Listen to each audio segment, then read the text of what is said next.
Mariing itinanggi ng mga New York prosecutor ang pagbasura sa kaso ni US President-elect Donald Trump. Kaugnay ito ng hush money o panunuhol umano niya sa isang adult film actress noong 2017. Napapabalita noon na pinilit umano ni Trump na mabasura ang kanyang conviction. Ayon sa prosecutors, hindi grounds ang pagkahalal sa Pangulo ni Trump para maisawalang bahala ang kanyang kaso. Mababatid na si Trump ang kauna-unahang US President na na-convict matapos siyang hatulang guilty sa 34 counts ng falsification sa business records ng New York jury. Labis na ikinabahala ng World Health Organization ang lumalalang smog sa New Delhi sa India.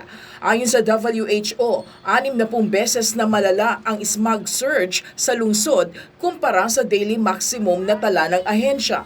Dahil dito, pansamantala munang isinara ang ilang paaralan sa lugar bilang pag-iingat. Samantala, isa ang illegal farm fire sa mga itinuturong dahilan kaya lumalala ang smog sa syudad.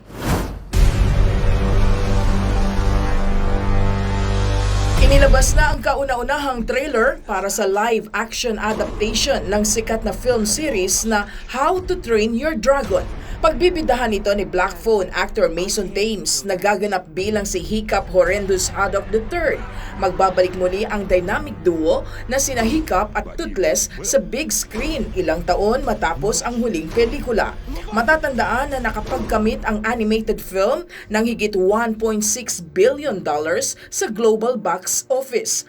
Samantala, labis na ikinatuwa ng mga bata at kids at heart ang lumabas na trailer. Anila, tila bumalik sila sa kanilang kabataan. Ipapalabas naman ang pelikula sa darating na Hunyo sa susunod na taon. Joyce Salamatin para sa Pambansang TV sa Bagong Pilipinas.